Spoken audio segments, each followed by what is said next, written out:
ବହୁତ ଲୋକ କହନ୍ତି କି ଆମେ ବାହାରୁ ବହୁତ ଖୁସି ଦେଖାଯାଉଛୁ, ହେଲେ ଭିତରୁ ଖୁସି ନୁହଁ। କାହିଁକି? କି ଆମର ମନ ଖୁସ ନୁହେଁ। ମନରେ ବହୁତ ଚିନ୍ତା ଆଉ ଅଶାନ୍ତି ଅଛି। ଗୋଟିଏ କଥା ସତ କହିବି, କ'ଣ ଆପଣ ଖୁସି ଅଛନ୍ତି? କ'ଣ ଆପଣଙ୍କ ମନରେ ଶାନ୍ତି ଆଉ ଆନନ୍ଦ ଅଛି? ମନରେ ଯଦି ଅଶାନ୍ତି ଏବଂ ଚିନ୍ତା ଅଛି ତ ବାହାରର କିଛି ବି ଜିନିଷ ଆପଣଙ୍କୁ ଖୁସି ଦେଇପାରିବ ନାହିଁ। ଆଉ ଯଦି ଆପଣଙ୍କ ମନରେ ଶାନ୍ତି ଓ ଆନନ୍ଦ ଅଛି ତ ବାହାରର କଥା ଆପଣଙ୍କୁ ଦୁଃଖୀ କରିପାରିବ ନାହିଁ। ଗୋଟିଏ କଥା ବୁଝି ନିଅନ୍ତୁ କି ବାହାରର କଥା ଆପଣଙ୍କୁ ଖାଲି ଟେମ୍ପରାରୀରେ ଖୁସି ହିଁ ଦେଇପାରିବ। ଯେପର୍ଯ୍ୟନ୍ତ ଆପଣଙ୍କ ମନରେ ଖୁସି ନାହିଁ ସେ ପର୍ଯ୍ୟନ୍ତ ଆପଣଙ୍କୁ କିଛି ବି ଭଲ ଲାଗିବ ନାହିଁ। କେତେ ଲୋକଙ୍କୁ ଲାଗେ ଯେ ଭଲ ଜୀବନସାଥୀଟିଏ ମିଳିଯାଏ, ଭଲ ପଇସା ମିଳିଯାଏ, ଭଲ ନୌକରି ମିଳିଯାଏ ତ ଆମେ ଖୁସି ହେଇଯିବୁ। ତ କ'ଣ ଯାହାକୁ ଏସବୁ ମିଳିଯାଏ ସେମାନେ ଖୁସି କି? ଯାହାଙ୍କର ଜୀବନସାଥୀ ଭଲ, ଯେ ଭଲ ରୋଜଗାର କରନ୍ତି, ସେମାନେ ବି କହନ୍ତି ମନ ଖୁସ ନୁହେଁ। ଦୁଃଖ ତ ଦୁଃଖ ଅଟେ, ପିଞ୍ଜରା ତ ପିଞ୍ଜରା ଅଟେ, ଭାବିନିଅ ଲୁହାର ହେଉ ବା ସୁନାର। ଯେଉଁ ମଣିଷ ନିଜ ଦୁଃଖର ପିଞ୍ଜରାରେ ବନ୍ଦୀ ହୋଇଯାଏ ସେ କାହାରି କଥାରେ ତାକୁ ଖୁସି ମିଳେ ନାହିଁ। ସିଧା କଥା ବୁଝି ନିଅନ୍ତୁ, ଆପଣଙ୍କ ମନ ତେବେ ଶାନ୍ତ ଓ ଖୁସ ରହିଥାଏ ଯେବେ ଆପଣ ସେଇଆ କରନ୍ତି ଯାହା କରିଲେ ଆପଣଙ୍କୁ ଖୁସି ମିଳିଥାଏ। ଯେବେ ଆପଣଙ୍କ ଲାଇଫରେ ତାହା ହୁଏ ଯେଉଁଟା ଆପଣ ମାନେ ଚାହାନ୍ତି, ଆଉ ଅଶାନ୍ତି ଏବଂ ଦୁଃଖ ଜଷ୍ଟ ତାହାର ଅପୋଜିଟ୍ ଅଟେ। ଯେବେ ତାହା ହୁଏ ଯେଉଁଠି ତୁମେ ଖୁସି ନୁହଁ ତ ଆପଣଙ୍କ ମନ ଅଶାନ୍ତ ଓ ଦୁଃଖୀ ହୋଇଯାଏ। ଯେବେ ତାହା କରିବାକୁ ପଡ଼େ ଯେଉଁଠିରେ ତୁମ ମନ ନଥାଏ ତ ତୁମେ ସବୁକିଛି କରିବି ଦୁଃଖୀ ଓ ଅଶାନ୍ତିରେ ରୁହ। ଯଦି ତୁମେ ଚାହଁ ତୁମର ମନ ଶାନ୍ତି ଓ ଖୁସି ସବୁବେଳେ ବଜାୟ ରହେ ତ ଏହି 5ଟି କଥା ମନେ ରଖିବେ। ସବୁଠୁ ପ୍ରଥମେ ଏହି କଥା ମନେ ରଖିବେ, ତୁମେ ସେହି କାମ କରିବା ଛାଡ଼ିବ ନାହିଁ ଯେଉଁ କାମ କଲେ ତୁମକୁ ଖୁସି ମିଳେ। ଲୋକଙ୍କ ଜୀବନରେ ଯେବେ ଦାୟିତ୍ୱ ଆସେ ତ ସେହି କଥାକୁ କରିବା ଛାଡ଼ି ଦିଅନ୍ତି ଯାହା ସେମାନଙ୍କୁ ଖୁସି ଦେଇଥାଏ। ସେହି କାରଣ ଯୋଗୁଁ ସବୁକିଛି ଥାଇ ମଧ୍ୟ ସବୁକିଛି କରି ମଧ୍ୟ ସେମାନେ ଖୁସି ରହିପାରନ୍ତି ନାହିଁ। ଜୀବନରେ ଯେଉଁ ଜିନିଷ ଆପଣଙ୍କ ମନକୁ ଆତ୍ମାକୁ ଖୁସି ଦେଇଥାଏ ତାକୁ କରିବାକୁ କେବେ ଛାଡ଼ିବେ ନାହିଁ।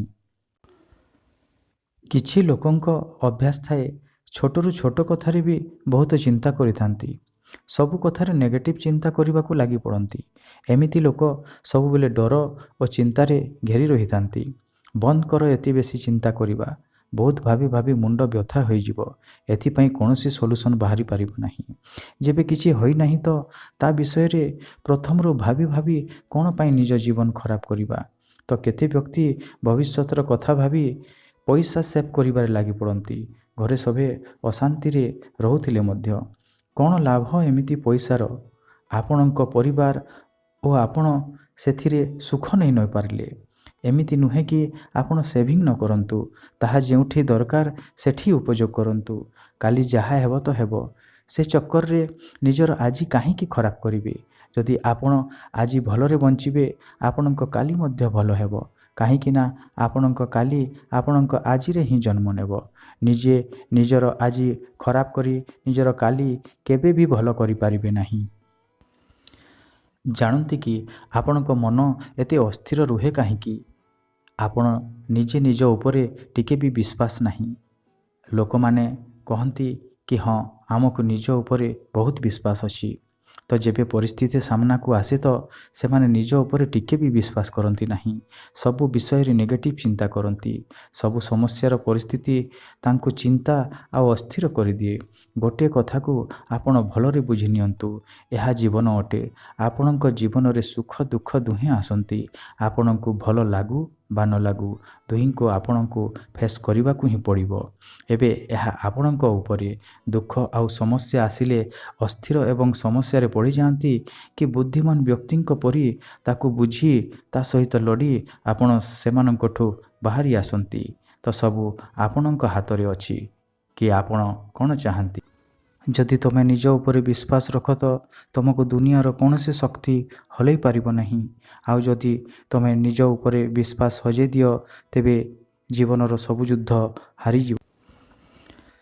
ତୁମେ ନିଜକୁ ସବୁଦିନ ଅଧିକ ବେଟର୍ ବନାଅ। ନିଜକୁ ଏମିତି ଷ୍ଟ୍ରଙ୍ଗ ବନାଅ କି ପ୍ରତିଦିନର ଏ ଉପରତଲ କି ଦୁଃଖ ସୁଖ ତୁମର ମନ ଉପରେ ଏତେ ପ୍ରଭାବ ପକାଇ ନପାରୁ। ଏତେ ନିଜକୁ ବୁଦ୍ଧିମାନ ବନାଅ କି ବାହାରର ପରିସ୍ଥିତି ଆପଣଙ୍କ ମନରେ ପ୍ରଭାବ ପକାଇବା ଛାଡ଼ି ଦେଉ। ଆପଣ ସବୁ ପରିସ୍ଥିତିରେ ପଜିଟିଭ୍ ଭାବନ୍ତୁ କି ଦୁଃଖ ସମୟରେ ଆପଣଙ୍କୁ ଖୁସ୍ ରହିବା ଆସିଯାଉ। ନିଜର ସମୟ, ଧନ ଆଉ ଜୀବନ ସେମାନଙ୍କ ପ୍ରତି ଖର୍ଚ୍ଚ କରନ୍ତୁ ଯାହାଙ୍କୁ ଆପଣ ସ୍ନେହ କରନ୍ତି ଆଉ ଯେଉଁମାନେ ଆପଣଙ୍କୁ ପ୍ରେମ କରନ୍ତି, ଯାହାଙ୍କ ସାଥିରେ ଆପଣ ଖୁସି ରହନ୍ତି। କାହିଁକି ନା ସାଇକୋଲୋଜି କହେ, ଯେବେ ତୁମେ ନିଜର ସମୟ ଓ ଧନ ସେହି ଲୋକଙ୍କ ପ୍ରତି ଖର୍ଚ୍ଚ କର ଯାହାକୁ ଆପଣ ସ୍ନେହ କରନ୍ତି, ତ ତାଙ୍କ ଖୁସିରେ ଆପଣଙ୍କୁ ଖୁସି ମିଳେ। ଆପଣଙ୍କ ପରିବାରର ଖୁସି, ଆପଣଙ୍କ ଛୁଆଙ୍କ ଖୁସିରେ ଆପଣଙ୍କ ସବୁ ଷ୍ଟ୍ରେସ୍ ଦୂର ହୋଇଯାଏ ଆଉ ତୁମେ ସେମାନଙ୍କଠୁ ଦୂରରେ ରହ ଯେଉଁମାନଙ୍କ ସାଥିରେ ରହିଲେ ଆପଣଙ୍କୁ ନେଗେଟିଭିଟି ଆସେ। ଶାନ୍ତି ଆଉ ଖୁସି ଏତେ ମହଙ୍ଗା ଜିନିଷ ନୁହେଁ, ଜଷ୍ଟ ଆପଣ ତାକୁ ଭୁଲ ଦୋକାନରେ କିଣିବାକୁ ଚେଷ୍ଟା କରୁଛନ୍ତି। ଆପଣଙ୍କ ଖୁସି ଆଉ ଶାନ୍ତି ଆପଣଙ୍କ ଭିତରେ ଅଛି, ବସ୍ ତାକୁ ତୁମେ ବୁଝିପାରିବ ତ ତୁମର ମନ ସବୁବେଳେ ଖୁସି ଓ ଶାନ୍ତି